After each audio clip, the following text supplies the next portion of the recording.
L'hiver est une saison de création analogique. Il est montré dans les lettres du mot hiver que c'est une saison de création analogique. En effet, la symbolique hermétique des lettres de ce mot nous parle de l'analogie H de l'inconscient I dans la volonté V exprimée E de l'esprit R. Cette création analogique se passe dans l'inconscient pour ensuite, à la belle saison, se manifester dans le conscient.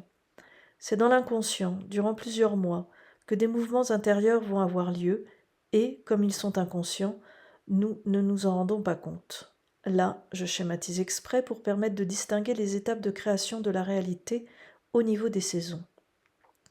Mais que faire de l'affirmation « l'hiver est une saison de création analogique » d'autant plus s'il est précisé que tout se passe incognito.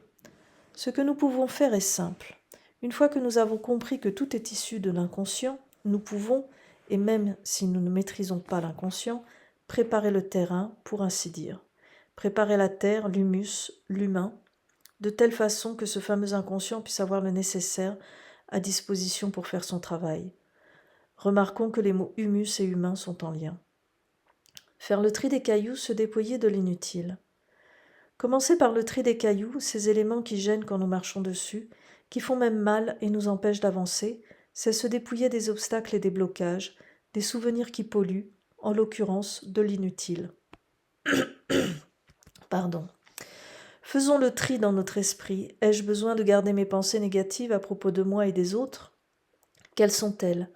L'idéal est de les lister, puis, pour chacune, quand nous sentons que c'est le moment, de décider de les laisser tomber au sol pour qu'elles s'y désagrègent. Telle pensée, je m'en dépouille maintenant. Rien que de se le dire allège l'esprit et le corps et soulage immédiatement. Le faire et le refaire permet d'ancrer la dynamique de délestage. Profitons de cette période de repos pour identifier ce qui nous bloque. Une fois mise au jour, la charge des cailloux pourra être évacuée. Ajouter des nutriments, rêver. Penser en termes de nutriments, c'est décider de nourrir son esprit comme on nourrit une terre pour qu'elle reste vivante et en bonne santé. Concrètement, il s'agit d'introduire chaque jour au moins un apport positif. Une phrase ou une image inspirante, une pensée stimulante, une intention claire, même petite. Rêver éveillé devient ainsi un outil quotidien, façon de créer la graine que nous allons planter en nous-mêmes.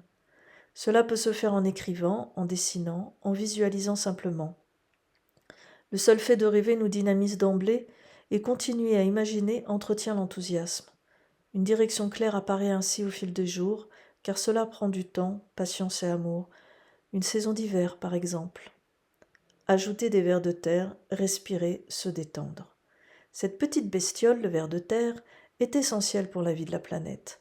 C'est lui qui, dans l'ombre, l'inconscient, creuse des galeries, des chemins, aère la terre, fluidité, détente et la nourrit, croissance et énergie, pour que tout puisse y germer et grandir. Imaginez que nous ajoutons des vers de terre à notre humus personnel, c'est comprendre la nécessité de laisser s'expanser la volonté V exprimée E de l'esprit R céleste S. C'est comprendre aussi qu'un terrain vivant et fertile a besoin d'air et de souplesse pour se mettre en mouvement. En l'occurrence, tout part du mouvement intérieur global de l'être, c'est-à-dire de l'amour. Profiter de cette période hivernale pour poser en soi de l'amour, doux mouvement intime, ne peut être que profitable à une détente et une clarté d'esprit générale. En prenant quelques minutes chaque jour pour respirer et se détendre, nous nous sentons plus vivants et surtout prêts à accueillir de nouvelles choses à la prochaine saison. De la création analogique à l'endroit du réel. Voilà ce que nous pouvons faire pour préparer notre terrain, tranquillement, en suivant le rythme lent de l'hiver. Rien ne presse. Tout sera de toute façon manifesté au moment opportun dans l'endroit du réel. L'idée est donc de générer le meilleur en soi, bien lâcher les valises et maîtriser nos nouvelles pensées, puis notre inconscient, notre intelligence supérieure fera le travail avec les bons matériaux. C'est comme de choisir une bonne farine pour faire du bon pain. C'est un travail de conscience et de confiance que nous avons le temps d'effectuer pendant les 4 mois d'hiver qui arrivent. C'est un travail d'amour de soi et d'amour de tout ce qui est.